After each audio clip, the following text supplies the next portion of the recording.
नाज़रीन, सिंध समेत दुनिया में ॿारनि खे 13 मूज़ी बीमारियुनि खां बचाव लाइ 24 खां 30 अप्रैल ताईं हफ़्तो मल्हायो पियो वञे। सिंध में हिन साल केतिरनि ॿारनि खे हिफ़ाज़ती टुका लॻाइण जो टारगेट मुक़ररु कयो वियो आहे। हैदराबाद में आगाही मुहिम जे हवाले सां छा पियो थिए, अचो त ॾिसूं था इरफान अली बुघियो जी रिपोर्ट। 24 खां 30 अप्रैल ताईं हिफ़ाज़ती टुकनि जो आलमी हफ़्तो मल्हाइण जे हवाले सां हैदराबाद में पिणु मुहिम जारी आहे। सिहत खाते तरफ़ां हैदराबाद में 83 सेंटर्स क़ाइमु कया विया आहिनि, जिते ॿारनि खे उरड़ी, टीबी, टाइफाइड, पोलियो, रोटावायरस ऐं हेपेटाइटिस समेत 13 मूज़ी बीमारियुनि खां बचाव लाइ टुका लॻाए पिया वञनि। हिन साल सिहत खाते सिंध में 25 लख ॿारनि खे हिफ़ाज़ती टुका लॻाइण जो टारगेट मुक़ररु कयो आहे।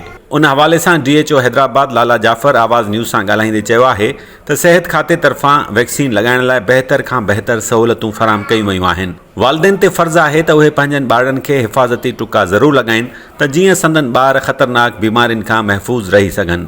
असांजे हैदराबाद जे अंदरि असां वटि कोल्ड चेन जेको आहे उहो दुनिया जो आलमी जी सतह जो कोल्ड चेन मौजूदु आहे, जितां वैक्सीन वञे थी। टोटल टारगेट जेको बि असांजो 25 लख जो आहे उन जो 3.5 कढी उहा उन में वाध थींदी आहे। पोइ असीं पंहिंजा ॿार ॻोल्हींदा आहियूं ऐं असांखे उहे LHS, LHW ऐं असांजा जेके वैक्सीनेटर आहिनि उहे पूरे इलाइक़े मां ॻोल्हींदा आहिनि त किथे किथे नओं ॼायल ॿाहिरि आहे। पोइ असां उनजो डेटा कलेक्ट कंदा आहियूं ऐं पोइ उन 0 डोज़ खे असां कवर कंदा आहियूं।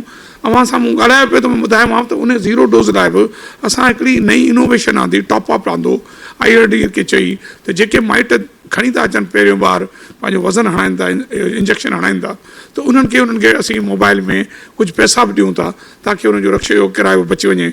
इहो मक़सदु इहो ई आहे त उहो ॿार हुननि जो न आहे, उहो ॿार असांजो आहे, मुआशिरे जो आहे, हैदराबाद शहर जो आहे, सिंध जो आहे, पाकिस्तान जो आहे। इहो सिहतमंद रखण लाइ असां कोशिशूं कयूं पिया। असां 24/7 शुरू करे छॾियोसीं।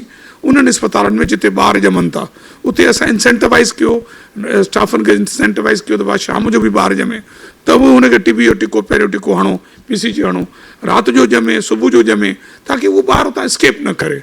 सिहत खाते तरफ़ां आगा खान इसरा अस्पताल समेत हैदराबाद जी ॿियनि ख़ानगी अस्पतालुनि में पिणु वैक्सीनेशन जी सहूलियत मुयसरु कई वई आहे।